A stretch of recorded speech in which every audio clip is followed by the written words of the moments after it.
अस्सलामुअलैकुम। आज की मेरी ये वीडियो किसी की ज़िंदगी पर बीती एक सच्ची और सबक आमोज़ कहानी है।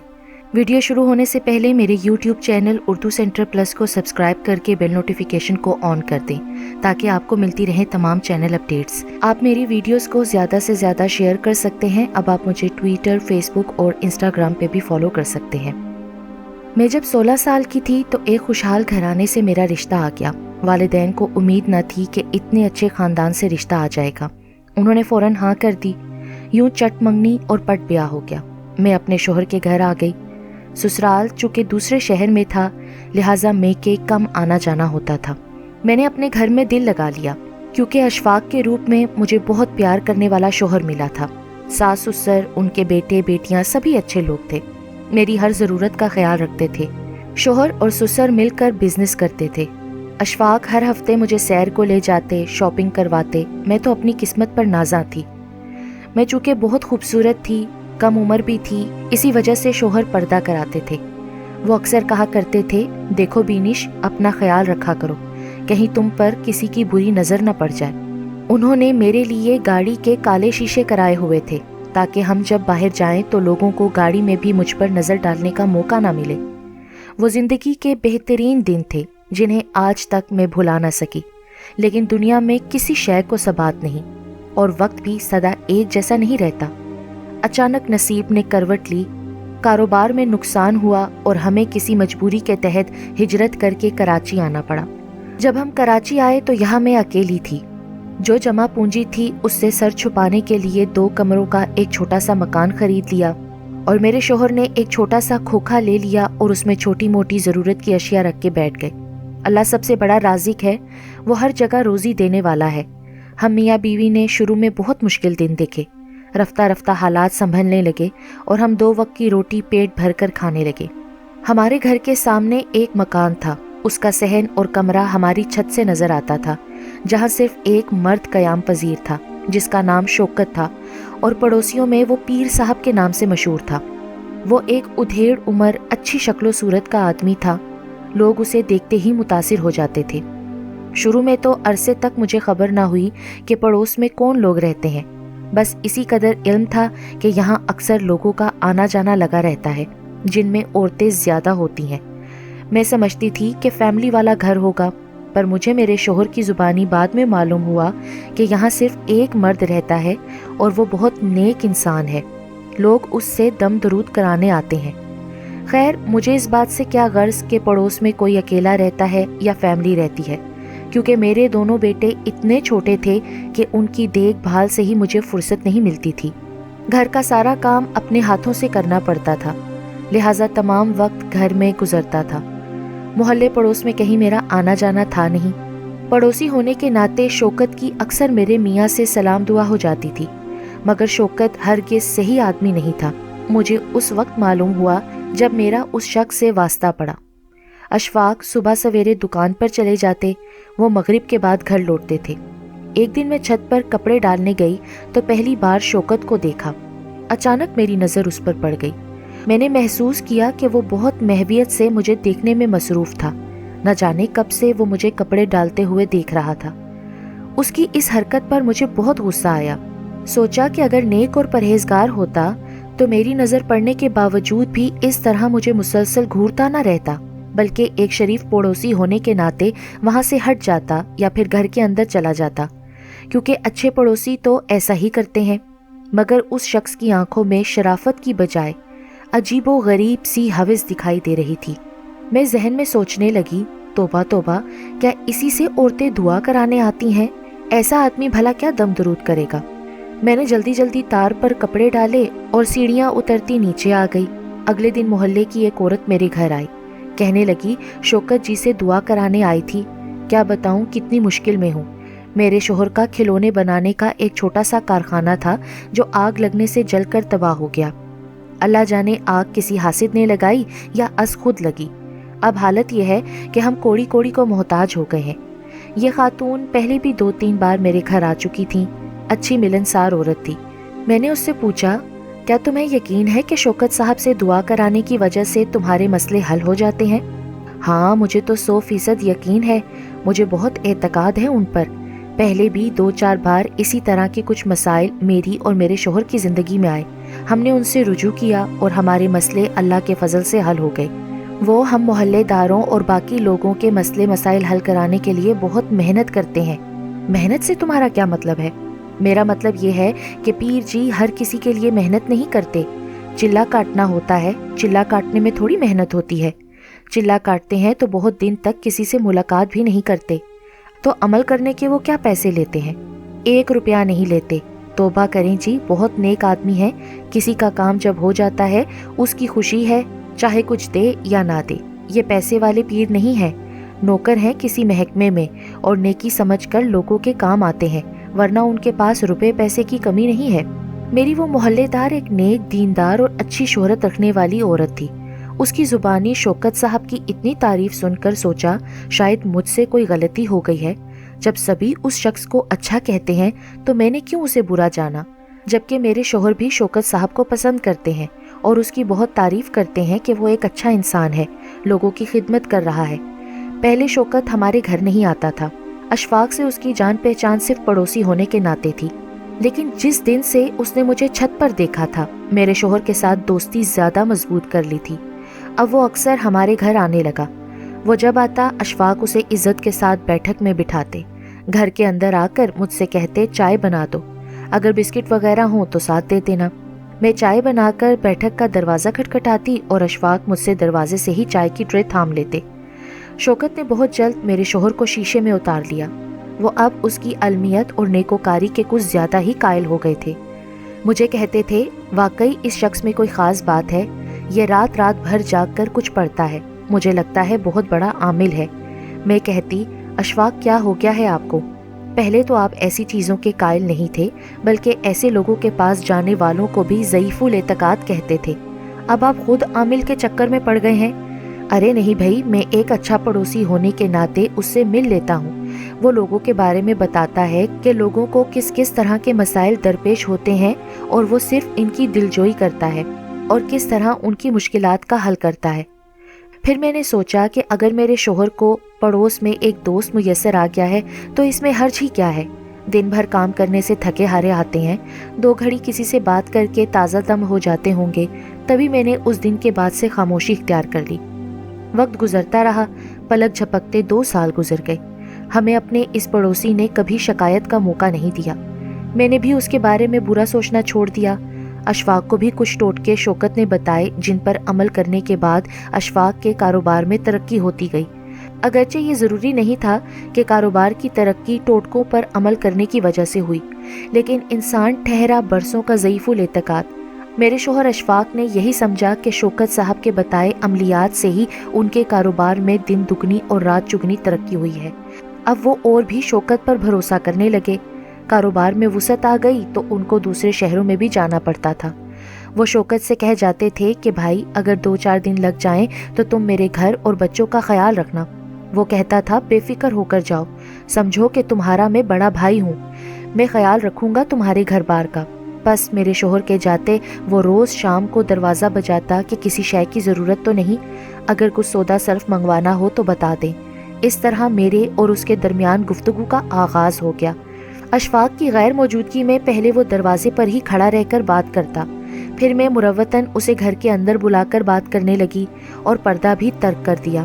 मैं पहले दरवाजे की ओट में रहकर बात करती थी, लेकिन अब मैं उसके सामने खड़े होकर बात करती थी। वाकई वो ऐसा ही शख्स था कि मिनटों में इंसान को अपना गर्विदा कर लेता था, जैसे कोई जादूगर हो। मुझसे भी इस तरह बात करता कि मैं उसकी गर्विदा होती गई।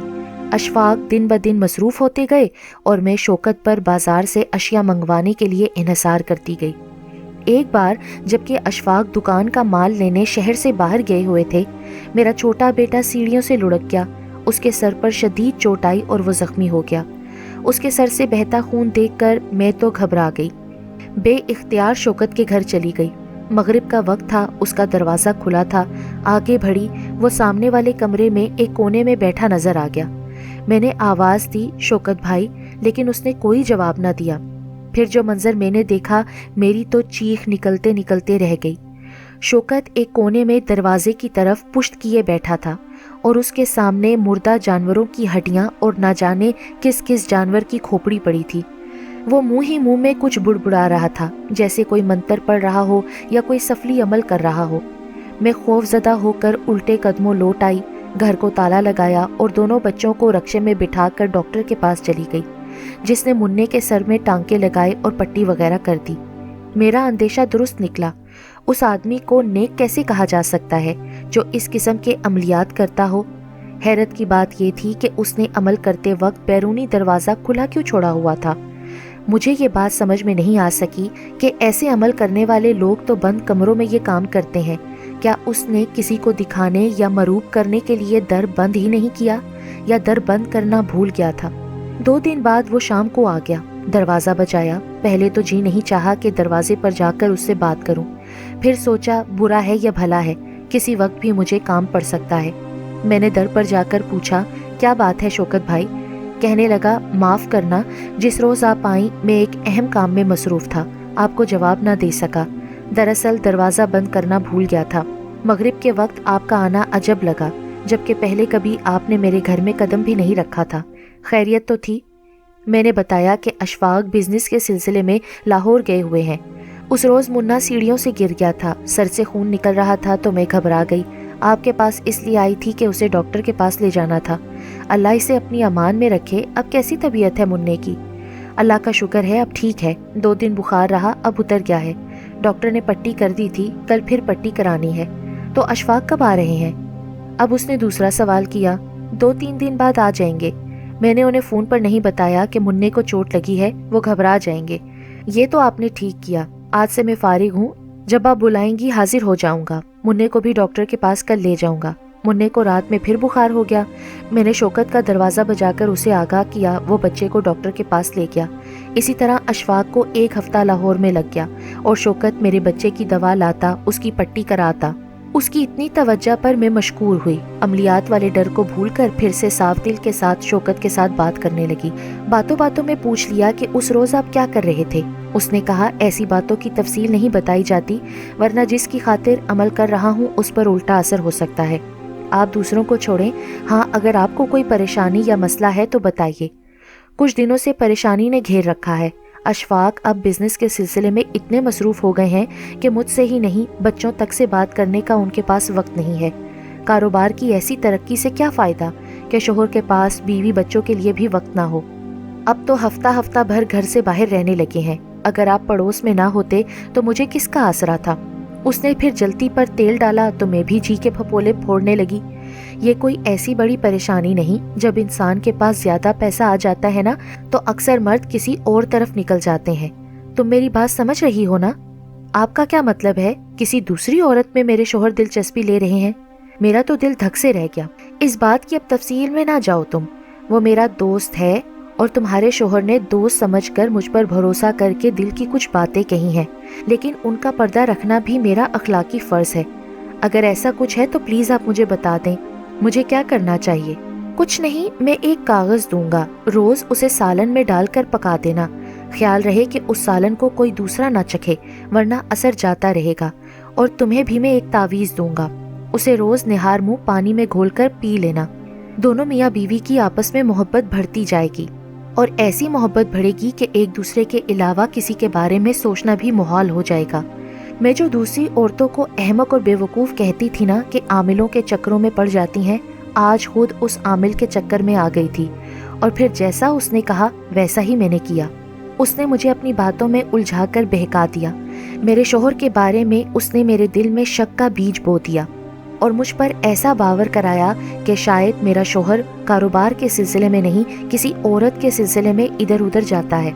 1 माह भी ना गुजरा था कि असरात जाहिर होने लगे, मगर उल्टा असर हुआ। अशफाक मुझसे दूर और मैं उनसे नाला होती गई।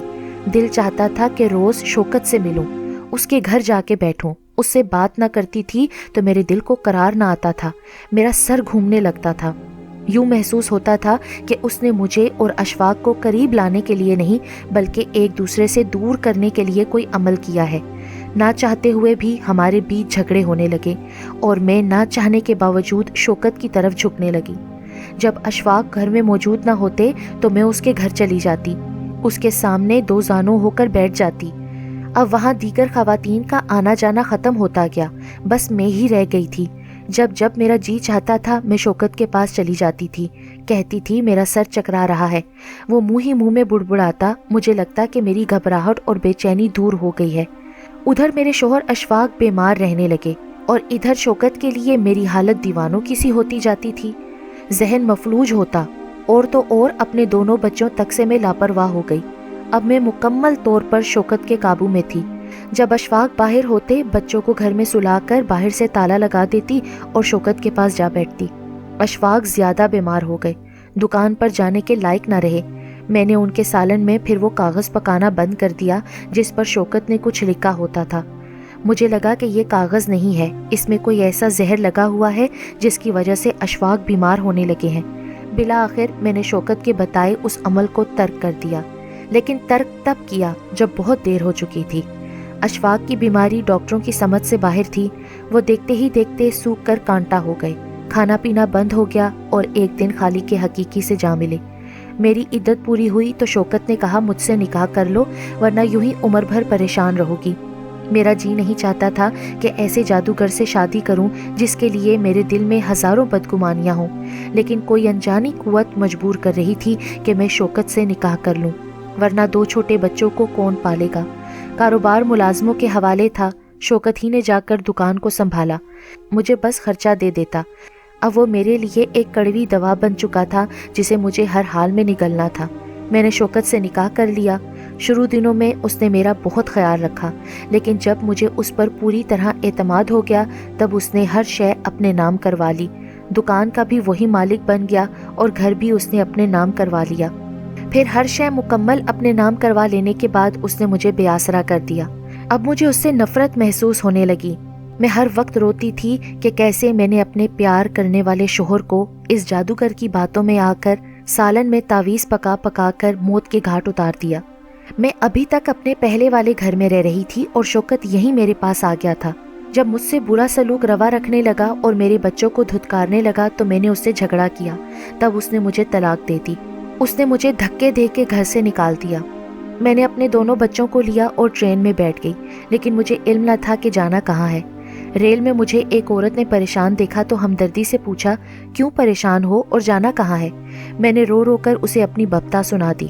اس عورت کی بہن اخبار نویس تھی۔ مجھ سے کہا کہ میرے ساتھ چلو، میں تمہیں اپنی بہن سے ملوا دوں گی، پھر ہم کوئی راستہ نکالیں گے۔ یوں میں اس خاتون کے ہمراہ لاہور آ گئی۔ اس نے اپنی بہن سے ملوایا جس نے مجھے ایک فلاحی ادارے کی چیئر پرسن سے ملا دیا۔ وہ عورت مجھ جیسی بے سہارا عورتوں کے لیے روشنی کا چراغ تھی۔ اس نے سہارا دیا اور شوکت کو مجبور کیا کہ وہ میرے شوہر کی دکان اور مکان واپس کر دے۔ وہ کسی طور پر راضی نہ تھا۔ مکان تو وہ بیچ چکا تھا لیکن دکان اسی کے قبضے میں تھی۔ پھر جب اس فلاحی ادارے کی عورت نے اس کو پولیس کی دھمکیاں دیں تو ڈر کے مارے مجبور ہو کر شوکت نے میرے شوہر کی دکان واپس کر دی، جو آج میرے بچوں کا سہارا ہے۔ تاہم دکان کا سارا سامان اور مال وہ ہڑپ کر گیا تھا۔ میں اللہ سے دن رات اپنے گناہوں کی معافی مانگتی تھی۔ غلطی میری ہی تھی، مجھے اپنے شوہر پر اعتماد کرنا چاہیے تھا، اور سب سے بڑھ کر یہ کہ مجھے اپنے اللہ پر توکل اور اعتقاد کرنا چاہیے تھا۔ سارا قصور میرا ہی تھا۔ میری تو بس یہی دعا ہے کہ اللہ ایسے گندے عاملوں سے سیدھے سادے انسانوں کو بچائے۔ میں اپنے بیٹوں سے بھی ہمیشہ یہی کہتی ہوں کہ بچوں، جب بھی کوئی مشکل درپیش ہو اپنے رب سے مدد مانگا کرو اور کسی ایسے انسان پر بھروسہ نہ کرو جسے تم اچھی طرح نہیں جانتے ہو۔